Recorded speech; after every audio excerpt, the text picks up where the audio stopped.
الحمد لله رب العالمين والصلاة والسلام على سيد الأنبياء والمرسلين سيدنا ونبينا وشفيع المذنبين أبي القاسم محمد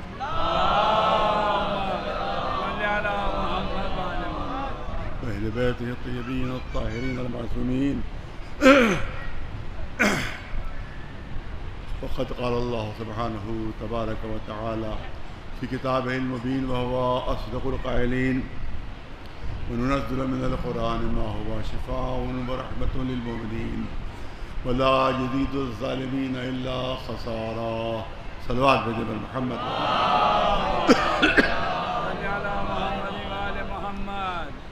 آیت کریمہ اعلان فرما رہی ہے کہ ہم نے جو قرآن نازل کیا ہے یہ قرآن مومنین کے لیے شفا بھی ہے اور رحمت بھی ہے.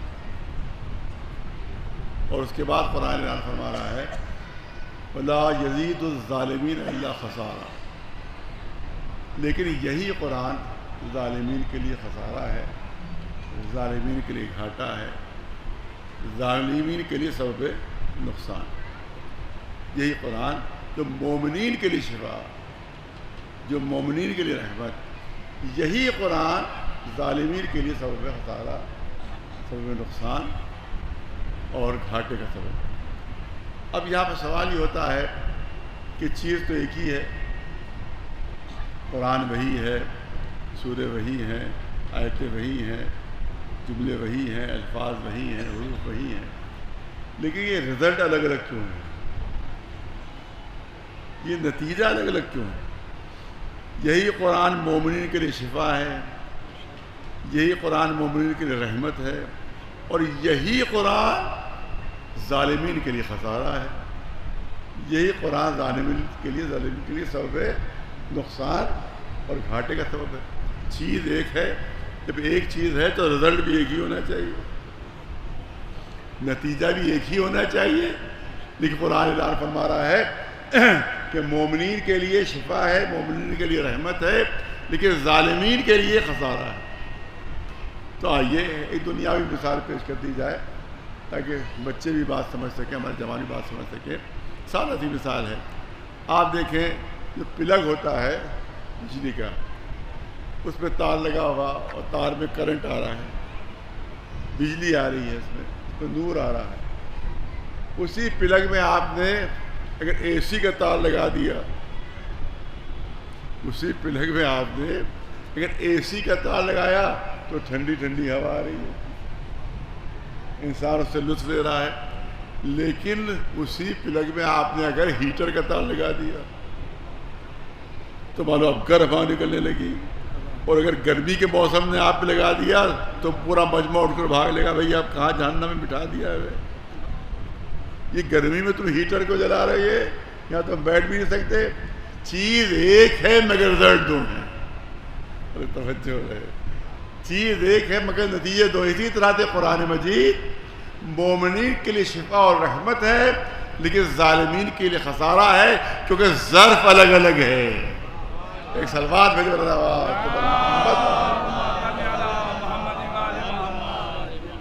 اور یہی خصوصیت جو قرآن کی خصوصیت ہے، یہی ولایت مولا کائنات کی خصوصیت ہے، یہی ولایت اہل بیت کی خصوصیت ہے کہ یہی ولایت مومنین کے دل میں ٹھنڈک ڈال دیتی ہے، مومنین کے دل میں ٹھنڈک ڈالتی ہے یہی ولایت، اور یہی ولایت منافق کے دل میں آگ لگا دیتی ہے.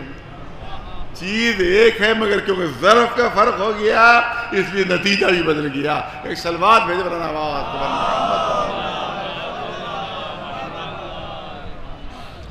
ایک اور خصوصیت جو آپ کے سامنے کرنا ہے وہ توجہ طلب بات بہت ہے، اور ماشاءاللہ علماء بھی تشریف فرما ہے، اور ماشاءاللہ تمام صاحبان فہم تشریف فرما ہے.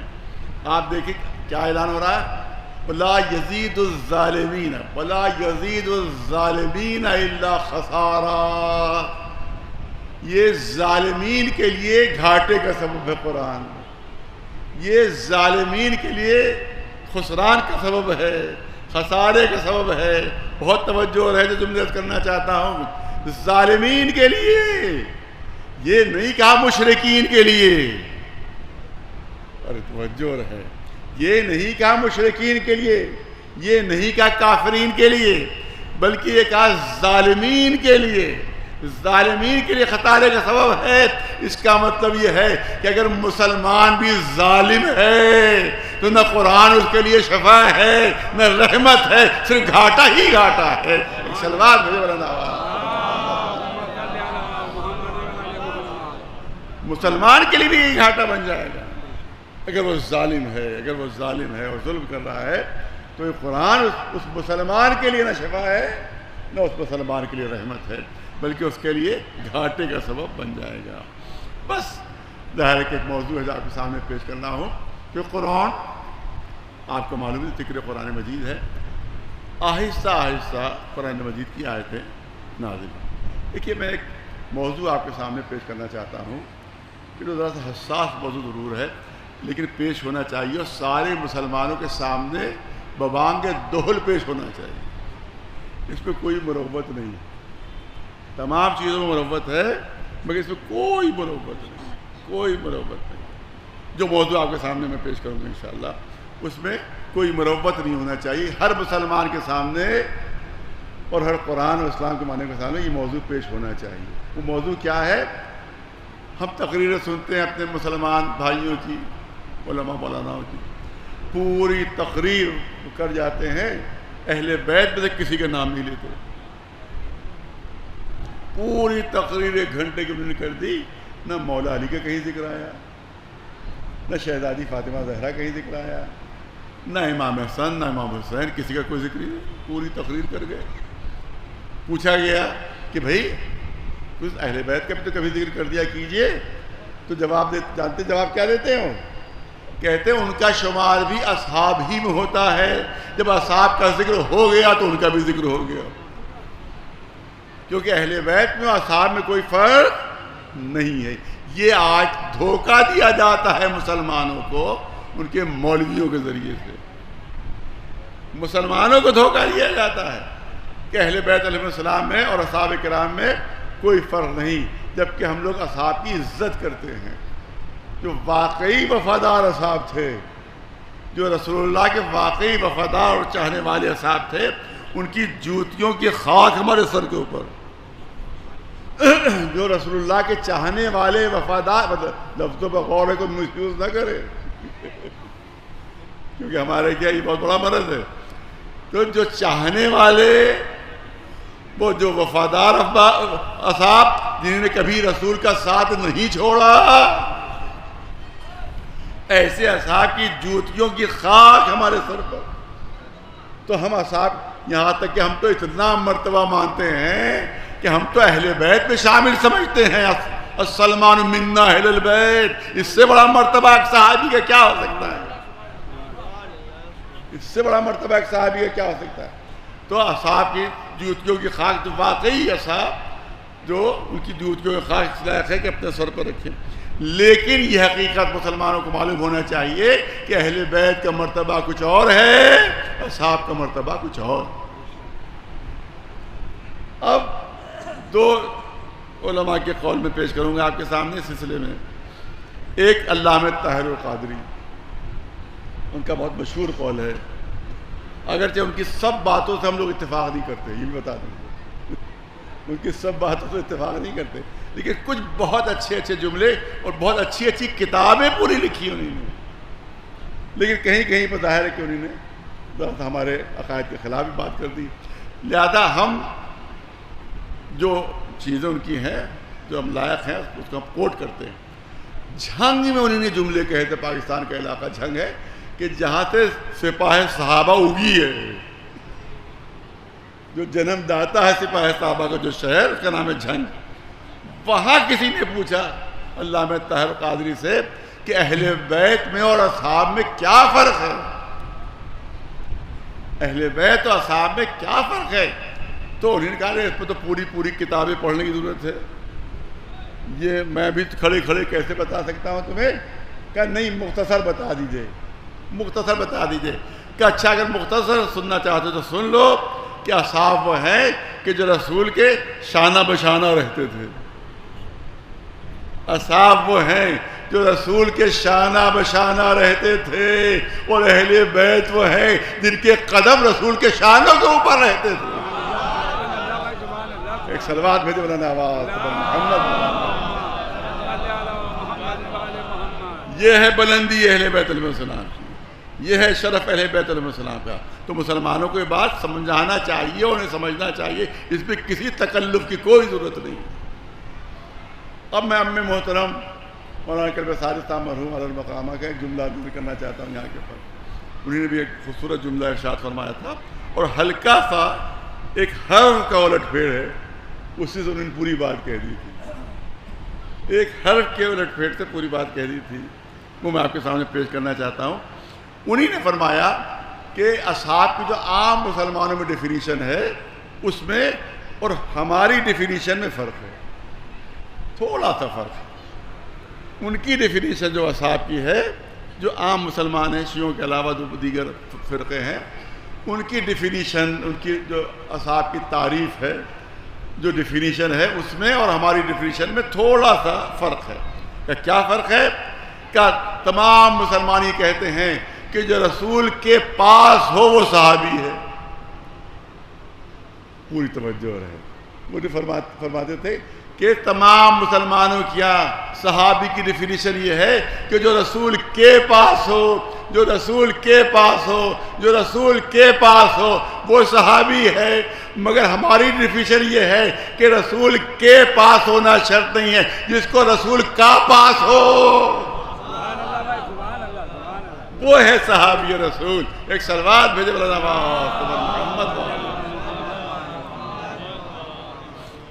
اسی لیے کبھی بھی ہم اہل بیت کے لیے لفظ رضی اللہ نہیں لگاتے، اور رضی اللہ پہلے نہیں لگایا جاتا۔ جب سے وہابیت کا فروغ ہوا ہے تو اہل بیت کے ساتھ بھی رضی اللہ لگنے لگا، ورنہ رضی اللہ نہیں لگتا تھا۔ علیہ السلام مولا علی کے تو خاص طور سے کرم اللہ وجہہ۔ اب میں دلیل آپ کے سامنے، کوئی مسلمان انکار نہیں کرے گا، جو میں دلیل آپ کے سامنے پیش کرنا چاہتا ہوں۔ کعبے کے چاروں طرف جو مسجد ہے اس کو مسجد الحرام کہتے ہیں۔ کعبے کے چاروں طرف جو مسجد ہے اس کو مسجد الحرام کہتے ہیں۔ حرام سے وہ حلال حرام والا نہیں ہے، بلکہ حرام سے مطلب محترم، قابل احترام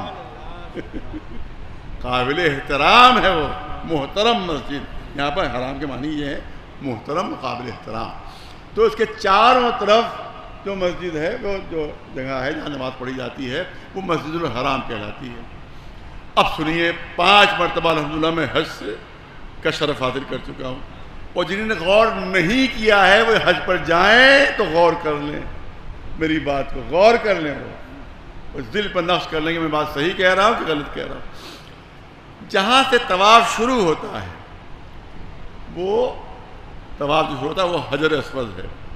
حجر اسود سے آپ دیکھیں گے ایک لکیر بنائی گئی پتھر کی، جو چلی گئی ہے مسجد الحرام کی ایک گیٹ کے سامنے تک، ایک گیٹ کے سامنے تک چلی گئی ہے۔ وہ یہاں سے شروع ہوئی، فرض کیجئے وہ حجر اسود ہے اور یہ فرض کیجئے ادھر گیٹ ہے، تو وہاں سے شروع ہوئی اور اس در پر، گیٹ نہیں در پر وہ ختم ہو گئی۔ وہیں سے طواف شروع ہوتا ہے اور وہیں پر طواف آ کر ختم ہوتا ہے۔ وہیں سے آدمی گنتی گنتا ہے، پہلا طواف ہوا، دوسرا ہوا، تیسرا ہوا، چوتھا، وہیں سے۔ اب اس لکیر پر چلتے ہوئے جائیے، آپ اس لکیر پر آپ چلتے ہوئے جائیے، مسجد الحرام کے جس در کے سامنے آپ پہنچیں گے، دل پر نقش کر لیں۔ جنہیں نہیں دیکھا ہے یا جنہیں توجہ نہیں کی ہے، میں ان کے لیے عرض کرنا چاہتا ہوں کہ دل پر نقش کر لیں میری بات کو۔ جب اس گیٹ کے سامنے، اس در کے سامنے جب آپ پہنچیں گے، مسجد بہت سے در ہیں، سینکڑوں در ہیں اس کے یہاں سے وہاں تک، سینکڑوں در ہیں اس کے یہاں سے وہاں تک، لیکن جس در پر جو لکیر بنی ہوئی ہے حجر اسود سے، جس در کے سامنے وہ لکیر ختم ہوتی ہے، جب اوپر نگاہ اٹھا کر دیکھیں گے تو ایک طرف لکھا ہوگا محمد رسول اللہ، اور اسی در پر دوسری طرف لکھا ہوگا علی کرم اللہ وجہہ۔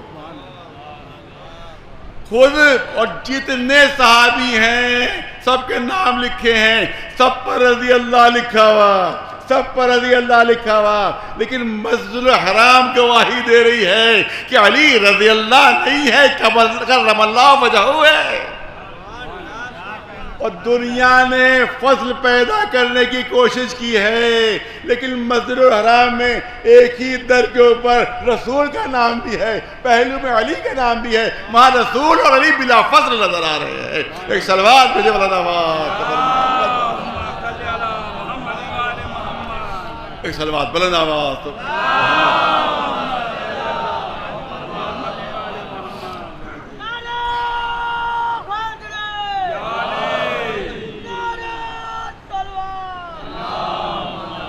اہل بیت کے لیے رضی اللہ لکھ ہی نہیں سکتے، جائز نہیں ہے۔ اہل بیت کے کسی فرد کے لیے رضی اللہ لکھنا جائز نہیں ہے۔ رضی اللہ صرف اس کو لکھا جاتا ہے جو پہلے کافر رہا ہو پھر مسلمان ہوا ہو، اس کے لیے رضی اللہ ہے۔ جو پیدائشی مسلمان ہیں ان کے لیے رضی اللہ نہیں ہے۔ علماء تشریف فرمائیں، یہاں پر سے تصدیق وراثت، یہ رضی اللہ تعالیٰ عنہ کے معنی کیا ہیں؟ یہ رضی اللہ تعالیٰ عنہ کے معنی کیا ہیں؟ دیکھیے عربی کی خصوصیت یہ ہے کہ عربی میں دعا ہمیشہ پاسٹ ٹینس میں ہوتی ہے۔ دعا جو ہوتی ہے وہ صیغہ ماضی میں ہوتی ہے۔ شفاک اللہ، کسی کے مریض ہے وہ کیا کہیں گے؟ شفاک اللہ، یہ صیغہ ماضی ہے، مگر مراد کیا ہوتا ہے کہ اللہ آپ کو شفا دے دے، شفا دے دی۔ یہ عربی کا سلیقہ ہے کہ صیغہ ماضی استعمال ہوتا ہے مگر مراد مستقبل ہوتا ہے، اس سے مراد مستقبل ہوتا ہے۔ تو رضی اللہ کے کیا معنی ہیں؟ رضی اللہ دعا ہے، ارے توجہ، رضی اللہ دعا ہے، دعا ہے، مسلمان سنیں، رضی اللہ دعا ہے۔ اس کے معنی ہیں کہ اللہ اس سے راضی ہو جائے، اللہ اس سے راضی ہو جائے، اللہ اس سے راضی ہو جائے۔ ہمیشہ دعا اس بات کے لیے مانی جاتی ہے، دعا اس بات کے لیے مانگی جاتی ہے جو ابھی پوری نہ ہوئی ہو۔ ہمیشہ دعا اس بات کے لیے مانگی جاتی ہے جو ابھی پوری نہ ہوئی ہو۔ کوئی صاحب مریض سے میں ان کی خدمت میں گیا، دعا مانگی، پالنے والے نے شفا دے دے، پالنے والے نے صحت دے دے، پالنے والے کا مرض دور کر دے۔ انہیں بڑا شکریہ ادا کیا، مولانا آپ کا بہت بہت شکریہ، آپ نے میرے لیے دعا کی۔ اب دیکھا 1 مہینے بعد وہ سڑک پر ٹہلتے ہوئے، دونوں ہاتھ جھلاتے ہوئے تیز قدموں سے چلے جا رہے ہیں۔ میں نے ان کو پھر دیکھا اور پھر دعا کرنے، اللہ آپ کو صحت دے دے، آپ کو اللہ شفا دے دے۔ وہ فوراً بگڑ کے کہیں گے کیا ہمیشہ کا مریض سمجھ لیا ہے؟ وہی جس نے شکریہ ادا کیا تھا وہی بگڑ جائے گا، وہی خفا ہو جائے گا۔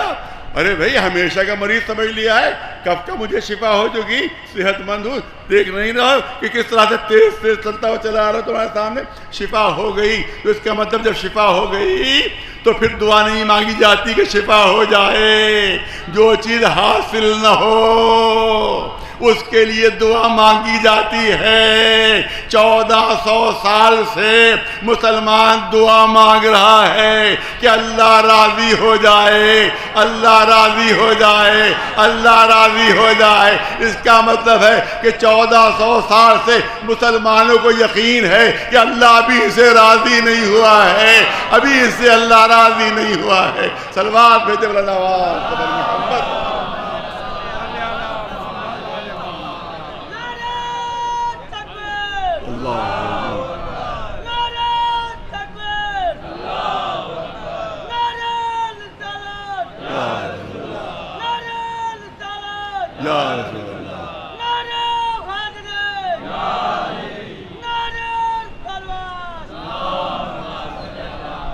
اور راضی ہو بھی تو کیسے ہو، راضی ہو بھی تو کیسے ہو؟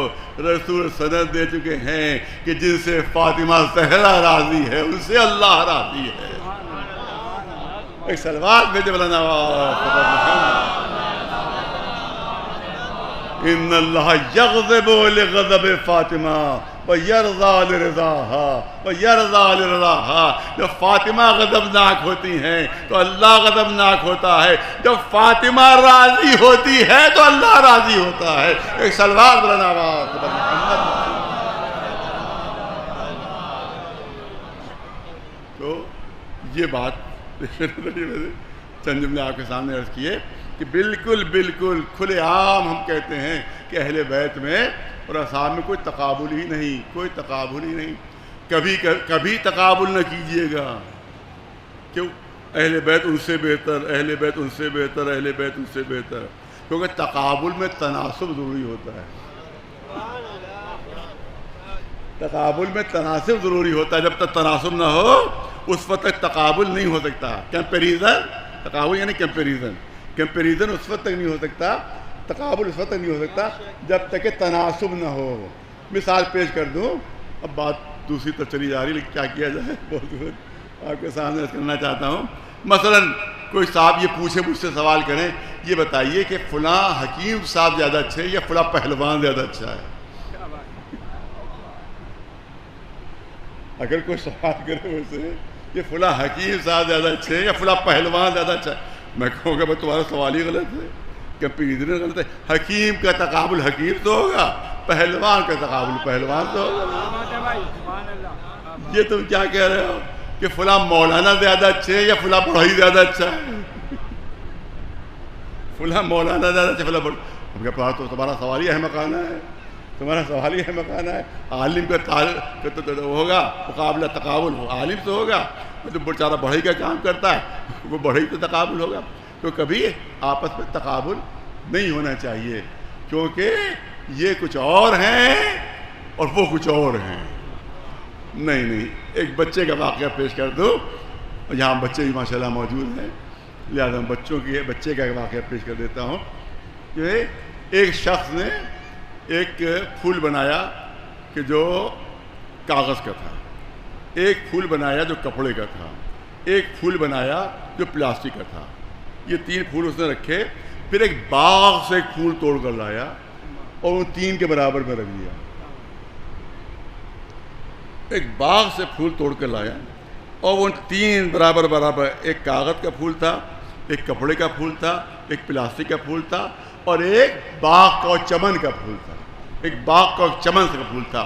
بچے سے پوچھا، 10-12 برس کا ایک بچہ تھا، اس سے پوچھا یہ بتا ان 4 پھولوں میں کون سا پھول زیادہ اچھا ہے؟ ان 4 پھولوں میں کون سا پھول زیادہ اچھا ہے؟ کون سا پھول زیادہ اچھا ہے؟ بچہ بہت سمجھدار تھا.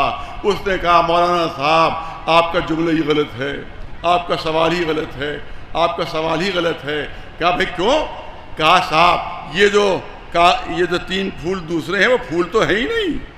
ایک کاغذ ہے، ایک کپڑا ہے، ایک پلاسٹک ہے. ایک کاغذ ہے، ایک کپڑا ہے، ایک پلاسٹک، وہ پھول تو ہے ہی نہیں. پھول تو یہ ہے جو چوتھا ہے. پھول تو یہ ہے جو چوتھا ہے. پھول تو یہ ہے جو چوتھا ہے. بچے سے پوچھا تم نے کیسے پہچانا؟ کہ بڑی آسان پہچان ہے. ارے جو انسان کا بنایا ہوا ہے نقلی، جو اللہ کا بنایا ہوا ہے وہی اصلی ہوا کرتا ہے. ایک صلوات بھیج بلند آواز پر محمد. ایک صلوات بلند آواز پر محمد.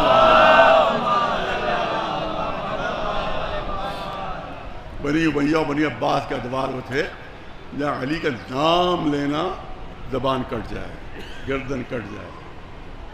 نام نہیں لے سکتا تھا مولا علی کا. مولا علی نام پر نام رکھ لیا قتل کی سزا. منع تھا کہ مولا علی کا نام نہیں لے سکتا. ہارون کا زمانہ مشہور واقعہ ہے. ہارون کا زمانہ، ایک بوڑھی خاتون بغداد کی گلیوں میں لاٹھی لیے ہوئے چل رہی تھی. یا علی یا علی یا علی یا علی یا علی کہتے. سپاہی موجود تھے، انہیں گرفتار کر لیا. نہیں معلوم کہ کیا قانون ہے. حکومت کا قانون یہ ہے کہ کوئی زبان سے علی کا نام نہیں لے سکتا. پھر بھی کہنے لگے یا علی یا علی یا علی. اب گرفتار کر کے ہارون کے سامنے پیش کیا گیا. کہا کہ یہ شیعہ ہے رافضی، ہم لوگ اس کو پکڑ کے لے کے آئے ہیں. ہارون نے کہا میں خود امتحان لوں گا. تو ہو سکتا پتہ نہیں تم کس کو غلط کو پکڑ رہا ہے. جیسے آج کل بھی پولیس جو ہوتی ہے بجائے اصلی کے نقلی کے پکڑ لیتی ہے. تو ہم خود امتحان لیں گے کہ یہ شیعہ ہے رافضی ہے کہ نہیں. وہ کہا عورت کو سامنے لاؤ, عورت سامنے آئی. اب اس نے امتحان لینا ایک شخصیت کا نام لے کر پوچھا کہ کیا تم علی کو ان سے افضل سمجھتی ہو جس کا میں نے نام لیا ہے؟ کہ نہیں, بالکل نہیں, میں علی کو ان سے افضل نہیں سمجھتی. توجہ رہے. پھر ایک اور نام لیا ہارون نے کہ کیا تم علی کو ان سے افضل سمجھتی ہو کہ علی افضل تھے اور یہ مفضول تھے؟ کہ نہیں, میں ان کو بھی علی سے افضل نہیں سمجھتی. میں علی کو ان سے افضل نہیں سمجھتی, میں علی کو ان سے افضل نہیں سمجھتی. پھر تیسرا نام لیا, کیا تم علی کو ان سے افضل سمجھتی ہو؟ کہ نہیں, میں اپنے مولا علی کو ان سے افضل نہیں سمجھتی. ہارون نے کہا تم غلط پکڑ رہے ہو. سپاہیوں سے کہا, کیونکہ شیعہ تو وہی ہوتا ہے جو علی کو سب سے افضل مانتا ہے. میں نے اتنے نام لیے اس کے سامنے, ہر ایک کے بارے میں یہی کہہ رہی ہے کہ میں علی کو افضل نہیں سمجھتی, میں علی کو افضل نہیں سمجھتی ان سے, میں علی کو ان سے افضل نہیں سمجھتی. یہ شیعہ نہیں ہے, تم غلط پکڑ رہے ہو. وہ عورت کہنے لگی ہوں تو میں شیعہ ہوں, تو میں شیعہ. کیا تم کیسی شیعہ ہو کہ اتنے نام میں نے تمہارے سامنے گنا دیے اور تم سے پوچھا کہ کیا تم علی کو افضل سمجھتی ہو؟ تم نے ہر موقع پر انکار کر دیا. کہ تیرا سوال ہی غلط ہے. تو نے ان کے نام لیے جس سے علی کا کوئی مقابلہ ہی نہیں, جس سے علی کا کوئی تقابل ہی نہیں. ہاں, اگر تو یہ سوال کرتا کہ آدم افضل ہے یا علی, نوح افضل ہے یا علی, ابراہیم افضل ہے یا علی, موسیٰ افضل ہے یا علی, تب میں جواب دیتی علی افضل ہے. ایک سلوات بھیجو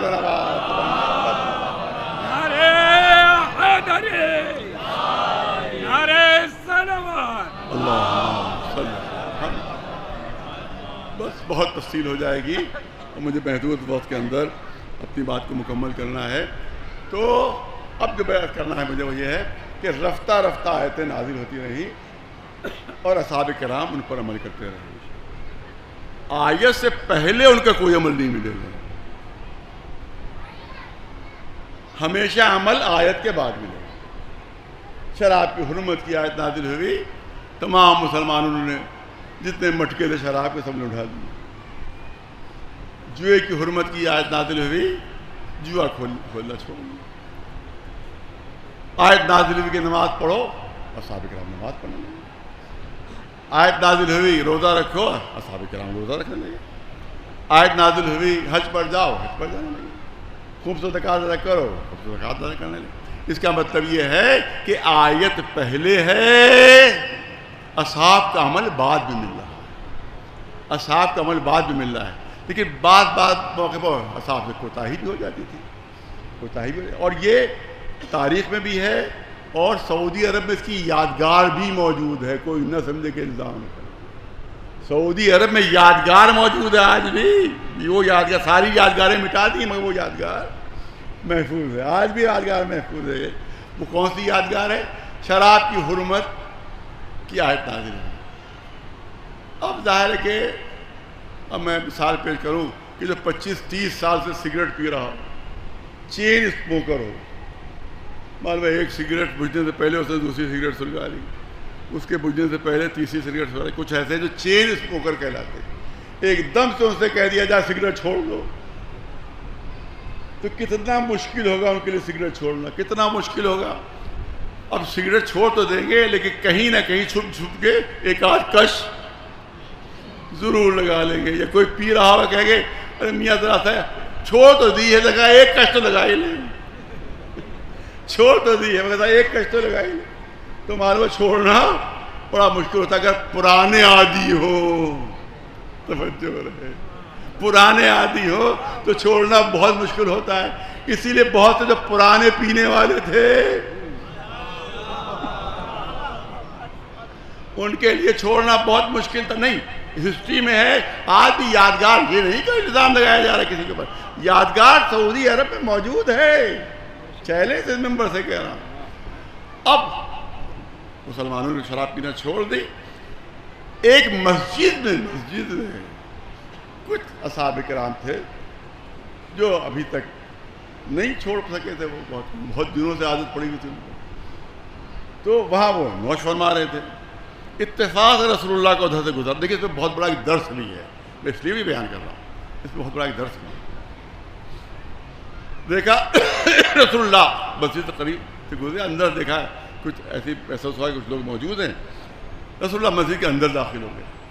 اب جو اندر داخل ہوئے تو ان لوگوں نے دیکھا رسول آ رہے، تو جلدی سے جتنے بھی شراب کے مٹکے وہ جو بھی برتن تھے سب مسجد کے میں صحن میں گڑھا تھا، اس میں سب انڈیل دیا. اب وہ سب برتن خالی ہو گئے. اب رسول اللہ قریب آئے، پوچھا کیا پی رہے تھے؟ تو یہ تو کہہ نہیں سکتے کہ فلاں چیز پی رہے تھے. کہنے لگے اے اللہ کے رسول ہم سرکہ پی رہے تھے. اب یہاں پر ٹیکنیکل بات یہ ہو سکتی ہے کہ اگر آپ سرکہ پی رہے تھے، سرکہ پینا تو حرام نہیں تھا، آپ نے اس کو لٹھایا کیوں؟ اس کو آپ نے گڑھے میں پھینکا کیوں سرکہ تو منع تھی تھا نہیں، آپ پیتے رہتے. لنڈھانا بتا رہا ہے کہ کچھ اور چیز تھی،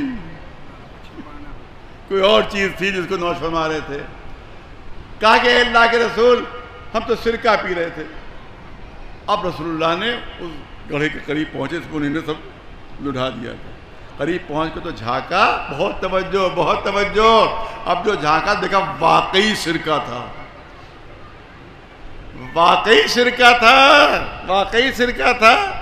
رسول نے پلٹ کر آ کر کہا پی تو تم کچھ اور رہے تھے، لیکن کچھ اس طرح سے تم نے اللہ سے توبہ کی، کہ اللہ نے تمہاری عزت بچانے کے لیے اس شراب کو سرکے میں بدل دیا. ایک صلوات بھیجے بلند آواز.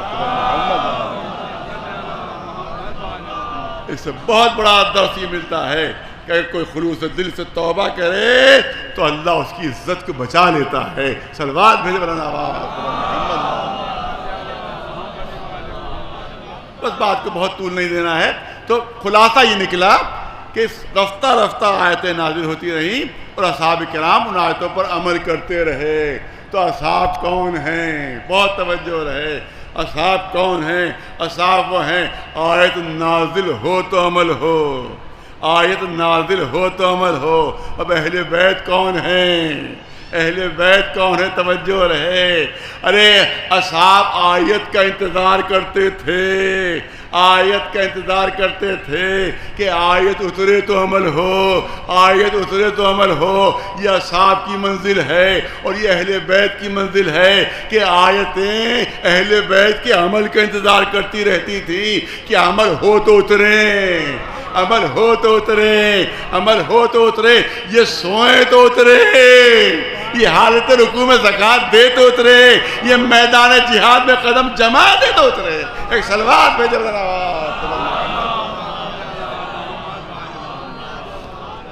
تو اہل بیت کا عمل پہلے ہے، آیتیں بعد میں اتر رہی ہیں. صلوات بلند آواز.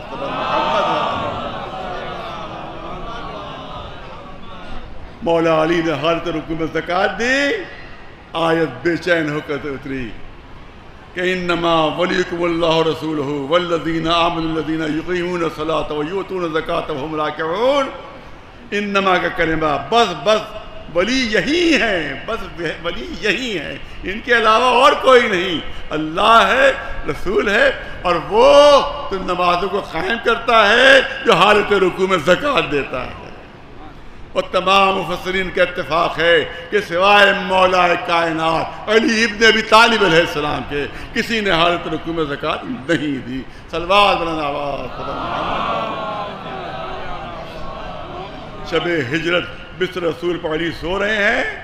علی پہلے سوئے، آیت بعد میں نازل ہوئی کہ وَمِنَ النَّاسِ مَن يَشْرِي نَفْسَهُ ابْتِغَاءَ مَرْضَاتِ اللَّهِ وَاللَّهُ رَءُوفٌ بِالْعِبَادِ. یہ آیت بعد میں ہے، علی کا عمل پہلے ہے. علی راستہ چل رہے ہیں، قرآن کی آیت سند دے رہی ھذا صراط مستقیم. علی میدان جنگ میں سیسا پلاہی میں دیوار بنے میں جہاد کر رہے ہیں آئے سب مدح کرتی ہوئی نازل ہو رہی ہے کہ ان اللہ یحب الذین یقاتلون فی سبیلہ صفا کانہم بنیان مرصوص. علی کا عمل پہلے ہے، آیت بعد میں ہے. صلوات محمد.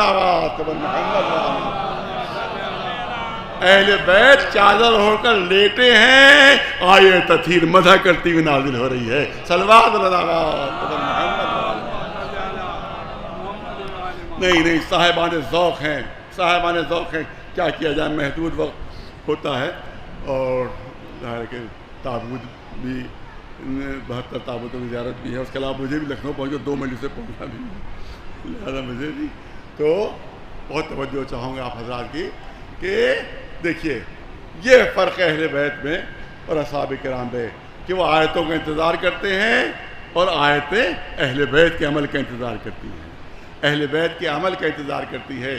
کیوں؟ اب دیکھیے پوری دنیا خاموش ہو گئی. ایک زمانہ ایسا آیا بنی امیہ اور بنی عباس کے دور میں کہ چاہنے والے بھی خاموش ہو گئے، بولنے والے بھی خاموش ہو گئے، محبت کرنے والے بھی خاموش ہو گئے.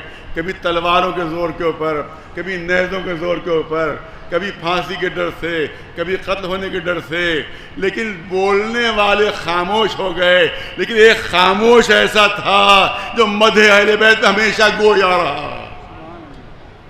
ایک صامت ایسا تھا، ناطق خاموش ہو گئے مگر ایک صامت ایسا تھا کہ جو ہمیشہ مدح اہل بیت میں بولتا رہا.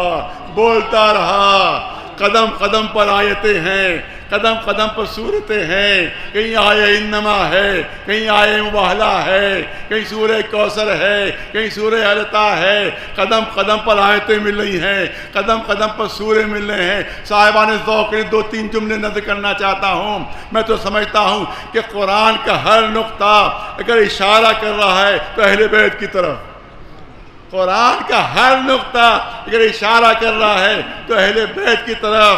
قرآن کا ہر خط اگر راہیں بنائے ہوئے ہے تو در اہل بیت تک.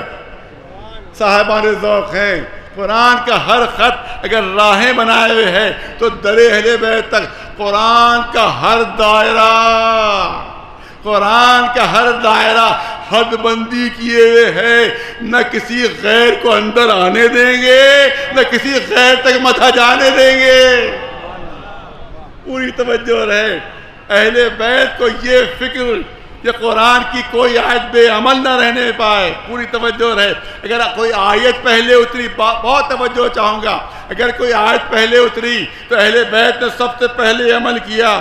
اگر ان کا عمل پہلے ہوا تو آیت مدح کرتی بھی اتری. صاحبان ذوق جملہ نقل کرنا چاہتا ہوں کہ اہل بیت کو یہ فکر ہے کہ قرآن کی کوئی آیت بے عمل نہ رہنے پائے، اور قرآن کو یہ بے چینی ہے کہ ان کا کوئی عمل بے مدح نہ رہنے پائے. ایک صلوات محمد والا، کیونکہ رسول دونوں کو ساتھ کر دیں. انی تارک فیکم الثقلین کتاب اللہ و عطرتی اہل بیتی. یہاں بھی میں چاہتا ہوں 2 جملے بہت ضروری ہیں، بہت ضروری ہیں. پتہ نہیں کتنے جلسوں میں نے شرکت کی. جب بھی ہمارا مسلمان عالم یہ حدیث پڑھتا ہے تو اہل بیت کے نام کو کاٹ کے، اہل بیت کے نام کو کاٹ کے بغض کی چھری سے، تعصب کی چھری سے اہل بیت کے نام کو کاٹ کے، اب کیا کہا جاتا ہے کہ رسول نے فرمایا کہ 2 چیزیں کھول کر جا رہا ہوں، کتاب اور میری سنت. کتاب اور میری سنت. میں اس منبر سے کہہ رہا ہوں چیلنج کے ساتھ کہ یہ سنتی والی حدیث سیاہ ستہ میں کسی میں نہیں ہے. جو ان کی 7 معتبر ترین کتابیں ہیں ان میں سے سنتی والی حدیث ہے ہی نہیں، ہے ہی نہیں. نہ صحیح بخاری میں، نہ صحیح مسلم میں، نہ صحیح ترمذی میں، نہ مسند امام احمد بن حنبل میں، نہ نسائی میں، نہ ابو داؤد میں، نہ ابن ماجہ میں، کسی میں نہیں ہے یہ سنتی والی حدیث. لیکن اہل بیت والی حدیث صحیح مسلم میں موجود ہے. دیکھیے پڑھے لکھے مجمع کے لیے چند جملے ہیں. اہل بیت والی حدیث صحیح مسلم میں موجود ہے. جو ہم کہتے ہیں من کنت مولا فہذا علی المولا، تو اس کے لیے کہتے ہیں ہم اس کو نہیں مانیں گے. کیوں نہیں مانیں گے؟ صحیح بخاری صحیح مسلم میں نہیں ہے، اس لیے ہم نہیں مانیں گے.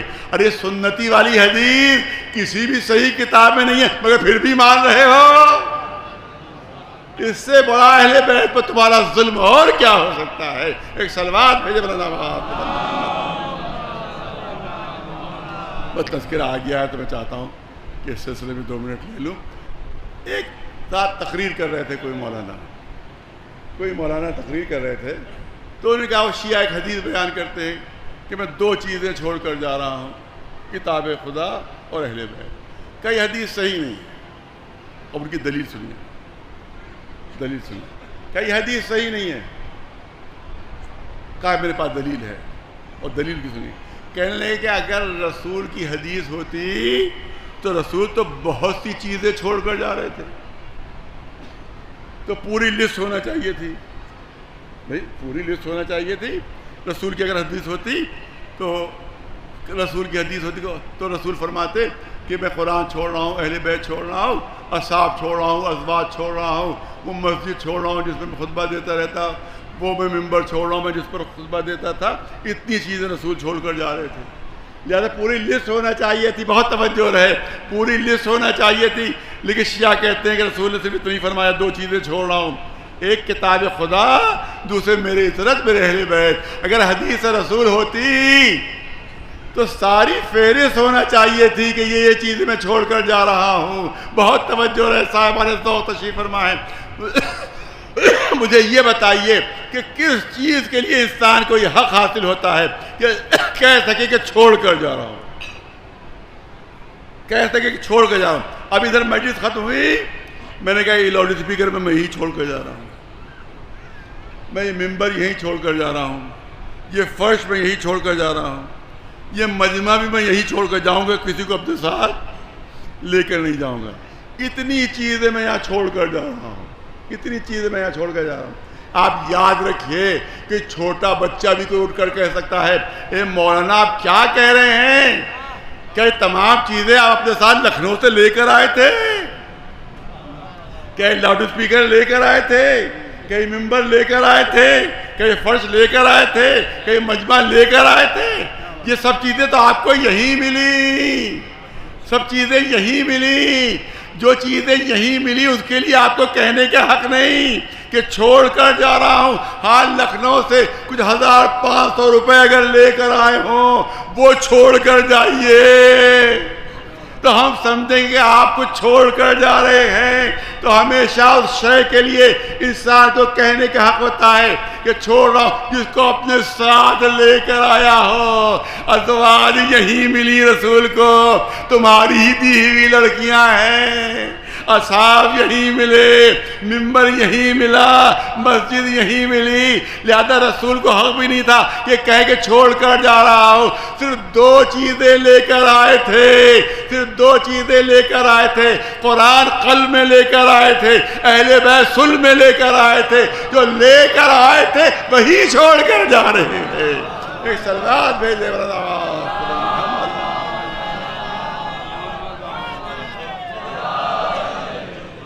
ایک صلوات.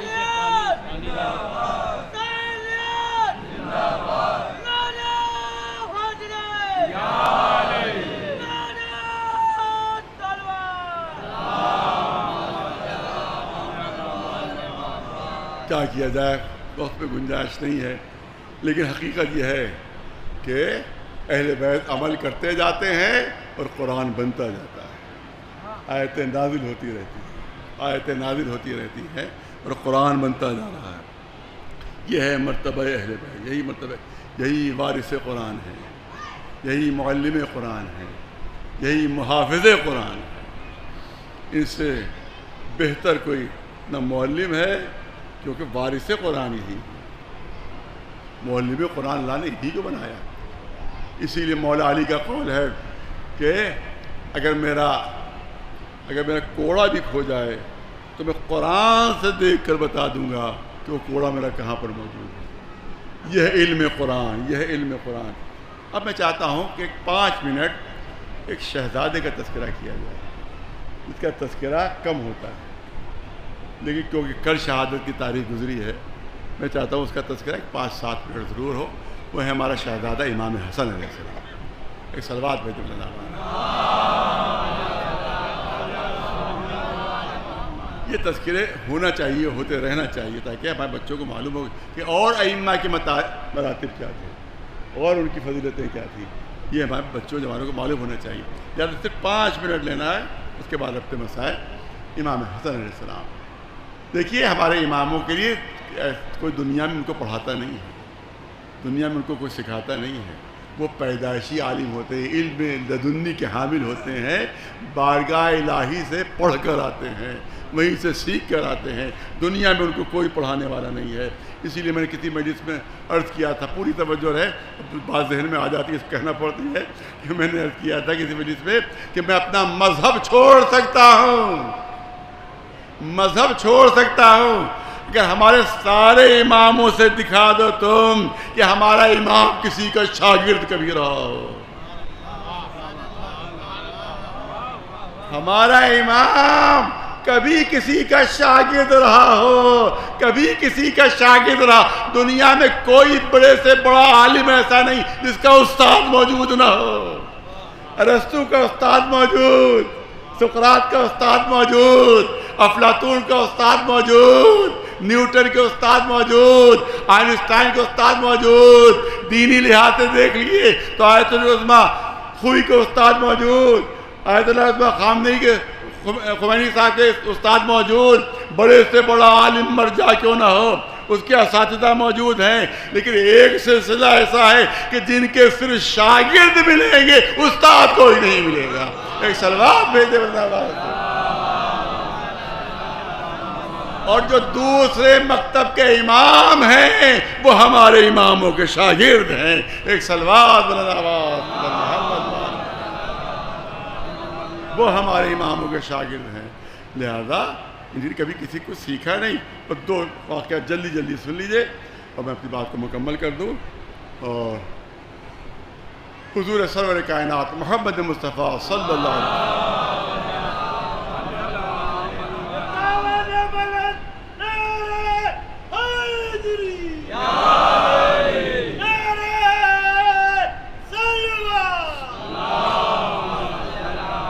وسلم مسجد میں خطبہ دے رہے ہیں. مختصر بہت 5 منٹ سے زیادہ جیسے میں نے کہا خطبہ دے رہے ہیں.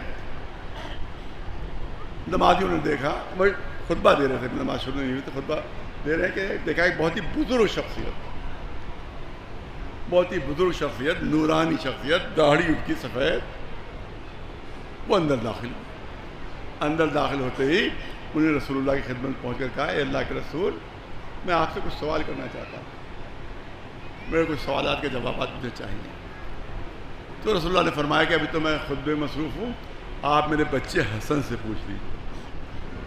امام حسن کا سن 5 برس کا، امام حسن کا سن 5 برس کا. رسول فرما رہے ہیں اس بوڑھے شخص سے کہ جس کی سفید داڑھی ناف تک آئی ہوئی، اس بچے سے پوچھ لیجئے. اگر کسی اور نے کہا کوئی 80 برس کا بوڑھا آئے اور آپ کہیں کہ بھائی 5 برس کے بچے سے پوچھئے، تو کیا وہ پوچھنے پر آمادہ ہو جائے گا؟ کیا سوال کرنے پر آمادہ ہو جائے؟ کہ میرا سن دیکھیے اور اس بچے کو دیکھیے، میں بھلا اس سے پوچھوں گا؟ مگر تاریخ گواہ ہے وہ شخص فوراً آگے بڑھے، امام حسن کو گود میں اٹھا لیا، امام حسن کو گود میں اٹھایا، مسجد میں گوشے میں پہنچے، امام حسن کو بٹھایا، کہا مجھے فرزند رسول مجھے کچھ سوال کرنا ہے، مجھے کچھ سوال کرنا ہے. امام حسن نے فرمایا جب سوال کرنا ہے تو اس طرح سے بیٹھیے کہ جس طرح استاد کے سامنے شاگرد بیٹھا کرتا ہے. وہ بزرگ سفید داڑھی والی شخصیت وہ امام حسن کے سامنے زانو ادب طے کر کے بیٹھی. کچھ سوال و جواب ہوئے. تھوڑی دیر بعد وہ بزرگ جانے لگے. رسول نے پوچھا آپ نے سوالات کر لیے؟ کہا میں نے سوال کیے. کیا آپ جوابات سے مطمئن ہیں؟ آپ میرے بچے حسن کے جوابات سے مطمئن ہیں؟ اس بوڑھی شخصیت نے کہا جس طرح آپ سے مطمئن ہوتا تھا اسی طرح سے اس بچے سے بھی میں مطمئن ہوں. جب وہ چلے گئے تو اصحاب نے پوچھا اللہ کے رسول یہ تھے کون؟ یہ تھے کون؟ رسول نے فرمایا یہ خضر ہیں، یہ خضر ہیں جو مجھ سے کبھی کبھی سوال پوچھتے آ جاتے ہیں۔ آج میں نے اپنے بچے حسن کے ان کو سپرد کر دیا ہے۔ یہ خضر ہیں کون؟ کہا جاتا ہے کہ ہم اہل بیت کو انبیاء سے بڑھا دیتے ہیں، اہل بیت کو انبیاء سے بڑھا دیتے ہیں۔ یہ تو سوچو یہ خضر ہیں کون؟ خود قرآن گواہی دے رہا ہے ان خضر نے موسیٰ جیسے نبی کو شاگرد بنانے سے انکار کر دیا تھا کہ آپ اس لائق نہیں کہ میرے شاگرد بن سکیں۔ ایک صاحب شریعت رسول کو، ایک صاحب کتاب نبی کو خضر نے اپنا شاگرد بننا منظور نہیں کیا۔ جس نے موسیٰ کو اپنا شاگرد نہیں بنایا وہ حسن کے سامنے شاگرد بن کر بیٹھا ہوا ہے۔ ایک صلوات بھیج دے بلند آواز، ایک صلوات بلند آواز پر محمد۔ اور بس آخری جملے دیکھ، عالم قرآن ہے۔ میں نے کہا مولا علی نے فرمایا تھا کہ اگر میرا کوڑا بھی کھو جائے تو میں قرآن کے ذریعے سے ڈھونڈ کر بتا دوں گا۔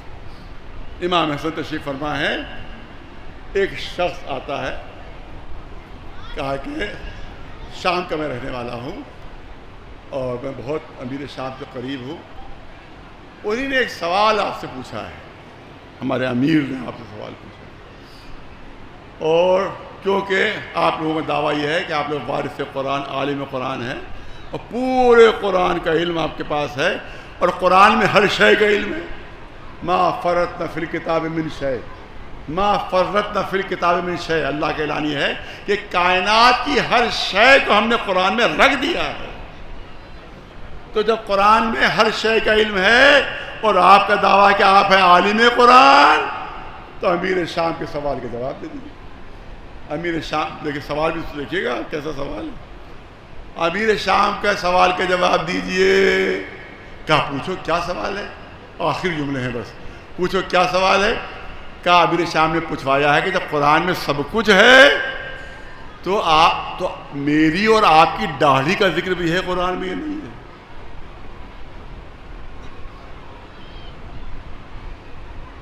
میری، امیر شام نے پوچھوایا کہ میری، اور آپ کہتے ہیں قرآن میں ہر شے ہے، ہر شے ہے، تو کیا میری اور آپ کی داڑھی کا قرآن میں ذکر ہے؟ یہ امیر شام کا سوال ہے جو میں لے کے آیا ہوں۔ امیر شام کا سوال ہے کہ میری اور آپ کی داڑھی کا بھی قرآن میں ذکر ہے یا نہیں؟ امام حسن نے فرمایا میری داڑھی کا بھی ذکر ہے اور امیر شام کی داڑھی کا بھی ذکر ہے۔ میری داڑھی کا بھی ذکر ہے کہ سوائے اہل بیت کے کوئی جواب نہیں دے سکتا، سوائے اہل بیت کے کوئی جواب نہیں دے سکتا۔ امام حسن نے فرمایا کہ امیر شام کی داڑھی کا تذکرہ بھی ہے، میری داڑھی کا تذکرہ بھی ہے۔ کہاں، کس طرح؟ کہا کہ دیکھ امیر شام کی داڑھی تو دیکھ ہی رہا ہے کہ اس کے چند بال ہیں جو ٹھوڑی میں نکلے ہوئے ہیں اس کے۔ آپ نے دیکھا ہوگا کہ جیسے لہسن کے نیچے چند ریشے نکل آتے ہیں، ویسی داڑھی امیر شام کی تھی، جس کو کچی داڑھی کہا جاتا ہے، جس کو کچی داڑھی کہا جاتا ہے، ویسی امیر شام کی داڑھی تھی، جیسے لہسن کے نیچے 20-25 ریشے نکل آتے ہیں، ویسی اس کی داڑھی تھی۔ اور امام حسن کی داڑھی گھنی داڑھی تھی۔ ارے توجہ رہے، امام حسن کی داڑھی گھنی داڑھی تھی۔ امام نے فرمایا امیر شام کی داڑھی کا ذکر بھی ہے، میری داڑھی کا ذکر بھی ہے۔ کہا قرآن میں کہاں ہے؟ کہا سن، قرآن اعلان کر رہا ہے البلد الطیب یخرج نباتہ باذن ربہ۔ ارے جس زمین کا ظرف پاک ہوتا ہے وہاں گھنا سبزہ اگتا ہے، جس زمین کا ظرف پاک ہوتا ہے وہاں گھنا سبزہ اگتا ہے، وہاں ہریالی ہوتی ہے۔ اور قرآن کہہ رہا ہے والذی خبثا لا یخرج الا نکدا، اور جس زمین کا ظرف خبیث ہوتا ہے وہاں سوائے جھاڑ جھنکار کے کچھ نہیں اگتا۔ ارے امیر شام کی داڑھی بھی ہے، میری داڑھی بھی ہے۔ ایک صلوات پہ دے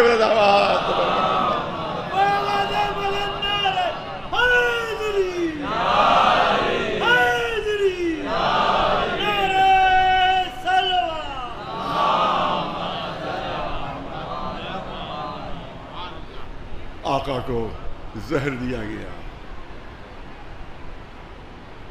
زہر جگر کے ٹکڑے تشت میں گر رہے ہیں، اور زہر ہمارے آقا کی دوہری مصیبت تھی امام حسن۔ ایک تو زہر کی تکلیف تھی، وہ تو جسمانی تکلیف تھی، اور روحانی تکلیف کیا تھی کہ زہر اس کے ذریعے دلوایا گیا کہ جس پر انسان سب سے زیادہ بھروسہ کرتا ہے، جو رفیق حیات کہلاتی، جو شریک حیات کہلاتی، اس کے ذریعے سے زہر دلوایا۔ امام کی زبان ہی نہیں کھل رہی تھی، کیسے بتائے کہ کس نے مجھے زہر دیا ہے، کس نے مجھے زہر دیا ہے۔ جسمانی اذیت بھی، روحانی اذیت بھی، جگر کے ٹکڑے تشت میں گر رہے ہیں۔ ایک وقت ایسا آتا ہے کہ اتفاق سے امام حسین موجود نہیں تھے، اور امام حسن کا آخر وقت آ گیا۔ جناب ام فروا، ان کے زانو کے اوپر شوہر کا سر، اب ام فروا نے احساس کیا کہ اب حسن دنیا سے رخصت ہونے والا۔ اتفاق امام حسین موجود نہیں تھے، اب اس وقت اتفاق کوئی سامنے اور بھی موجود نہیں تھا۔ کہلوائیں تو کس سے کہلوائیں، قاسم اتنے چھوٹے تھے، اتنے کم سن تھے کہ اپنے چچا سے کچھ کہہ نہیں سکتے تھے، زیادہ عجیب انداز اختیار کیا، قاسم کو قریب بلایا، قاسم کا گریباں چاک کیا کہ اسی طرح سے چچا کے سامنے چلے جاؤ۔ ارے گریباں چاک دے کر چچا خود سمجھ جائیں گے کہ تم یتیم ہونے والے ہو۔ جیسے امام حسین نے یہ منظر دیکھا، سمجھ گئے کہ بھائی کا آخری وقت آ گیا ہے۔ دوڑتے آئے بھائی کے سامنے، بھائی نے دم توڑا۔ عزادارو، جنازہ روضہ رسول کے قریب پہنچا۔ عزادارو ظلم تو دیکھو، مسلمانوں کا ستم تو دیکھو، اتنے تیر برسائے گئے کہ مجبوراً امام حسن کے جنازہ واپس لانا پڑا۔ جب جنت البقیع میں جنازہ رکھا گیا تو امام حسین نے دیکھا 70 تیر جنازہ امام حسن بے پیوست تھے، اور 7 تیر تو کفن کی آر پار ہو گئے تھے۔ جنت البقیع میں تدفین ہو گئی۔ آقا حسین جنازہ لے کر آئے۔ آقا یہ تو ایک ہی جنازہ ہے جو آپ لے کر آ رہے ہیں، لیکن آج کربلا کا میدان ہے جہاں حسین 72 جنازے لے کر آ رہے ہیں۔ عزاداروں، یہاں 72 جنازے نکلیں گے، لیکن اتنا بڑا مجمع، ان 72 جنازوں کے اٹھانے کے لیے اتنا بڑا مجمع موجود ہے، مگر کربلا کے میدان میں جنازے 72 تھے، اٹھانے والا ایک تھا، ہمارا مظلوم آقا، ہمارا مظلوم حسین۔ کبھی اون محمد کے جنازے، کبھی قاسم کا جنازہ۔ عزادارو، اب امام حسن کا تذکرہ آ گیا ہے تو میں چاہتا ہوں کہ جناب قاسم کے 2 جملوں میں مسائل پیش ہو جائیں۔ روایت کہتی ہے کہ جناب قاسم کا قد اتنا چھوٹا تھا کہ جب امام حسین نے گھوڑے پر بٹھایا ہے تو دونوں پیر رکابوں میں نہیں آئے ہیں۔ ایک پیر ایک رکاب میں تھا اور دوسرا پیر بلند تھا، رکاب میں نہیں آیا۔ اتنا جب آپ نے بھیجا ہے تو تاریخ کہتی ہے کہ خالی ایک مہین سا کرتا قاسم پہنے ہوئے تھے، اے آقا آپ جنگ پہ بھیج رہے ہیں، میدان جنگ میں بھیج رہے ہیں، کم از کم زرہ تو پہنا دیجئے۔ تو شاید امام جواب دیں کہ عرب میں اتنے چھوٹے بچے جنگ نہیں لڑتے، اتنی چھوٹی زرہیں نہیں بنتی ہیں، لہذا میں زرہ کہاں سے لے کر آؤں۔ یہ اندازہ رہے کہ اتنا چھوٹا قد تھا جناب قاسم کا، جناب امام حسن کو پرسہ دینا ہے، پر توجہ رہے، اتنا چھوٹا قد تھا۔ میدان جنگ میں پہنچے، داد شجاعت دے رہے ہیں، صفوں پر صفیں پلٹ رہی ہیں، یہاں تک کہ عمر سعد کے قریب پہنچ گئے۔ عمر سعد کو خطرہ ہوا کہ کہیں بچہ میرے پاس نہ آ جائے، مجھے قتل نہ کر دے، مجھے ضرر نہ پہنچا دے۔ قریب میں ایک بہت بڑا پہلوان کھڑا ہوا تھا کہ جا اور اس بچے کی ماں کو اس کے غم میں رلا۔ عزاداروں وہ پہلوان تھا مگر واپس دل تھا، بجائے اس کے سامنے آئے پشت پر آیا، آقا سامنے جنگ کر رہے ہیں، یہ ملعون جناب قاسم کی پشت پر آیا۔ ارے کاش کوئی چاہنے والا موجود ہوتا جو آقا کو ہوشیار کر دیتا۔ آقا قاتل آپ کی پشت پر پہنچ چکا ہے، بھرپور تلوار کا وار ہوا، جناب قاسم تیورا کر زمین پر گرے۔ آواز دی، اے چچا قاسم کی مدد کے لیے آئیے، اے چچا قاسم کی مدد کے لیے آئیے۔ حسین غیظ کے عالم میں آگے بڑھے، سامنے قاتل قاسم نظر آیا، تلوار کا وار کیا، اس نے اپنا ہاتھ آگے کر دیا، ہاتھ اس کا کٹ گیا۔ پھر چاہتے تھے کہ امام حسین کو اس کو قتل کریں، اس نے فوج والوں کو مدد کے لیے پکارا، اے فوج والوں آؤ اور مجھے حسین کے ہاتھوں سے بچاؤ، اے فوج والوں آؤ مجھے حسین کے ہاتھوں سے بچاؤ۔ ادھر سے فوج چلی کہ قاتل قاسم کو بچا لے، ادھر سے حسین آگے بڑھے کہ اس کو قتل کر دیں۔ عزاداروں عجیب ظلم ہوا، تاریخ کہتی ہے ادھر کے گھوڑے ادھر، ادھر کے گھوڑے ادھر، درمیان میں جسم قاسم۔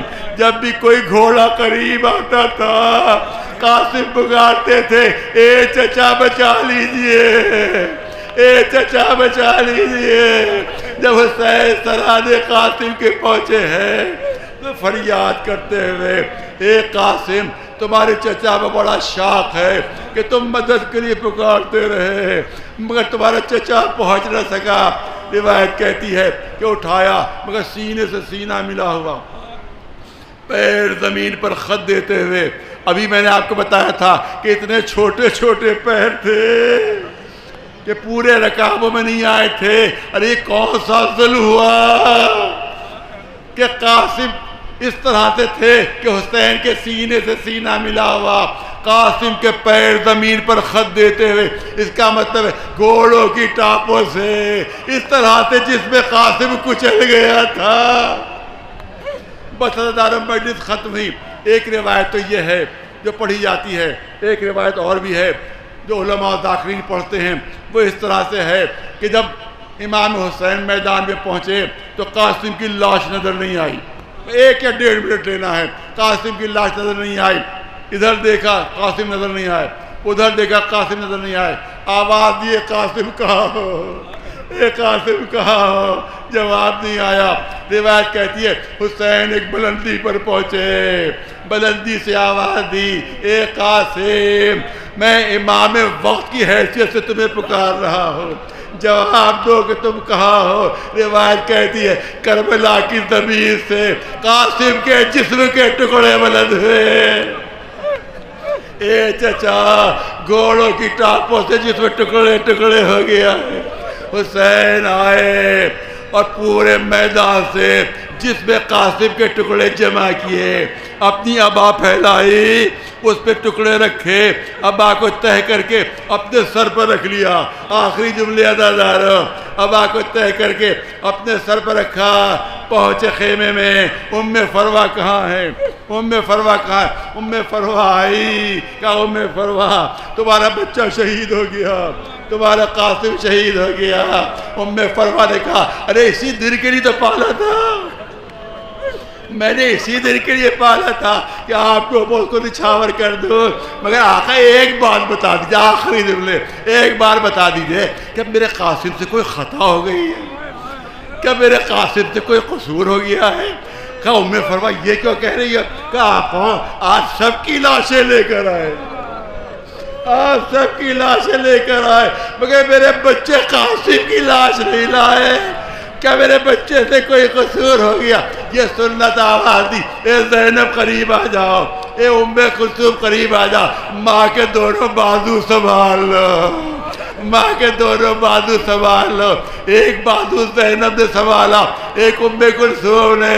حسین نے سر سے عبا اتاری، سر سے عبا زمین پر رکھی، اب جو عبا کا دامن کھلا، اب قاسم کے جسم کے ٹکڑے، ام فروہ بے ہوش ہو کر گری، ہائے میرا قاسم جس کو ٹکڑے ٹکڑے دشمنوں نے کر دیا۔